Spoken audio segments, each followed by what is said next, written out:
What's up YouTube? Don Corns here today, bringing you a brand new video. Today I'm going to be talking about just all the equipment and necessary stuff you're going to be needing to do your own automotive paint job. Um, Basically, I'm planning on doing a full paint on a car, hood and fender on another car, and then a full paint on another car after that. And I've never done any painting before, but I plan on trying to take on these projects myself. Basically, I did a little research into what I'm going to need and ended up with all this stuff you see right in front of me. So basically, this is the space that I'm going to be working with. You can kind of see it's just like a shop space, garage, but pretty big surface area, you know. So you can see right there, based on that car, how much space I really have here, just for a little reference. But basically, what I'm planning on doing is putting this drop sheeting, which is 10 by 25 feet long.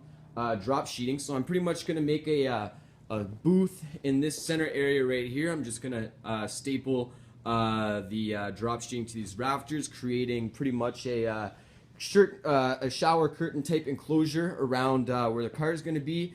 And then I'm going to have the drop sheeting also on the ground below the car and above the car, right underneath the lights, because I don't want paint to be getting all on these nice lights. So basically, that's what I'm going to do for my booth. I've got a compressor that's actually not in this area right now, but that's pretty much the only part of this entire kit you see here that's not in front of you right now for you to see.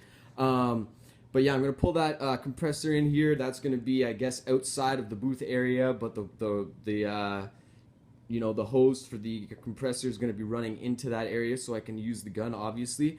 And then next we're going to have this squirrel cage fan set up inside to be pumping the air out. Hopefully I'll have a vent intake as well. But the nice thing about this kind of fan here is that the actual motor components of the fan are not exposed like a lot of other just residential use type fans. You can't really use those because once you're sucking the chemicals through, the exposed motor, you could have a spark or whatever kind of reaction, and you're gonna go boom. So basically, you want to be using a special kind of fan like this, or an inline fan for like heavy duty type stuff. So basically, you want to make sure you have some heavy duty. I had some other fans I was gonna use, but coincidentally, this one was already here, so I'm just gonna use this one. It's super high powered. But just another thing I want to mention too. I swept out this area real good. A couple times already, and then after each time I did that, I turned on this fan at the back of the room because you could see how the air comes out the bottom. Basically, I was just trying to blow all the loose dust that wasn't really coming out when I swept it out with the fan. So that worked pretty well. Also, when I was sweeping, I was kicking up a lot of dust into the air. I turned on this fan, it sucked all that air out and blew it right out the front door. So that was a good way to clear the dust out of the room. But another thing I'm going to want to do is try and knock all the loose dust off these rafters and whatnot. Pretty much all the loose dust in this area, I want to disrupt it and then blow it out with this fan before I start setting up my paint environment. So yeah, basically so far we've talked about the drop sheeting, the fan. Next thing we'll talk about is the protective gear. We've got face mask. As you can see, this is for paint / pesticide use. They had a couple other ones available at the store. Just make sure you get something that's strong enough for the paint that you're going to be using. I know there's some less strong masks available at the store, and you don't want to be getting those because they're not really going to do anything for you. So after that, we got the protective unisuit coverall. Obviously, this is just to protect whatever you're wearing from getting paint all over it. I don't have plastic gloves here, but I'm going to buy a pack of disposable gloves also to go with all this stuff here. And so next we got these spray guns.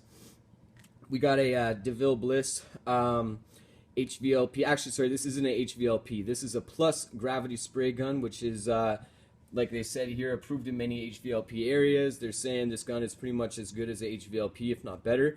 But this is what you want to be using for your base and your clear coat. You want something with tips like 1.2 mil to 1.4. I'll probably be able to use the 1.3 mil tips for both the base and the clear. Before I start using this, though, I'm going to bring it down to a local automotive body shop and have them set the configurations on it so I have a nice spray pattern, because obviously I've never done a spray before and I want to make sure that I don't go into it with the wrong pattern and the wrong fan. So yeah, basically I'm going to take that down there, have them do that up, and then up here is the Stanley Fatmax HVLP spray gun. I bought this for like 50 bucks, Canadian Tire, and this is what I'm going to be using for my primer. It's got a wider tip. I believe this one's 1.5 or 1.6. But basically for your primer, you want a little bit wider tip than what you're using for your clear and your base. But I forgot to mention the Plus Gravity Spray Gun I bought at off some store on Amazon.com for like 300 bucks. It was a super good deal. This thing is regular price 600 bucks retail in my area. So I got a really good deal on it, really happy about it. Hopefully it sprays super, super good. From what I read, people have been really, really happy with it. So excited to use it, and yeah, that's pretty much it for the spray guns. But after that, we got our mixing cups here. We got our measuring stick for the different ratios of the stuff we're going to be mixing in. Apparently, that's a really useful tool to have. In the blue little packages, or the blue towels in these little packages here, the tack cloths. That's what we're going to be wiping over the car after we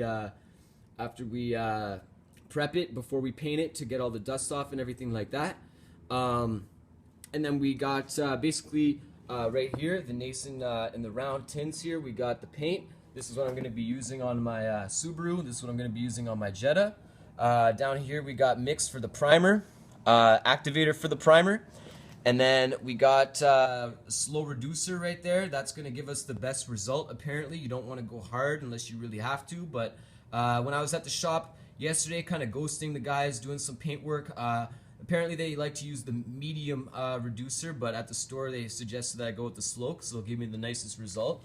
So the other stuff we have here is pretty much your clear coat and your thinner, your paint thinner here, which is what I'm going to be wanting to run through my guns before I use them, and also after I finish using them, I'm going to want to run that through to clean them out. But yeah, that's pretty much it. That's everything I got here. Also, the nice people at the store I bought the paint from gave me all these mixing sheets to tell me exactly what the mixes are. They were super, super helpful. I wish I remember the name. I'm pretty sure. Oh, here we go. MPS Metro. These are the people that hooked me up. They're located in Ottawa, Ontario. Super, super helpful people. Big shout outs to them for helping me get all this stuff together. But again, that's pretty much it. Hopefully I get starting painting this week. It's actually pretty much rolling into fall right now. We're in, almost near the end of September, and I just wanted to kind of get this going before it's too cold to be doing this stuff comfortably. So anyway, this is the paint kit. Just so you know, I purchased everything here except for that fan. The fan I'm borrowing, but all this other stuff cost me about, in the ballpark of about 1,500 bucks, maybe a little less than that. The paint materials, everything basically on that top row there, the paint and the paint tin, the mixing cups and all that stuff cost me about 500 bucks. The stuff below costs about 500. You know what? I'm at about 1,000 bucks altogether and all this stuff.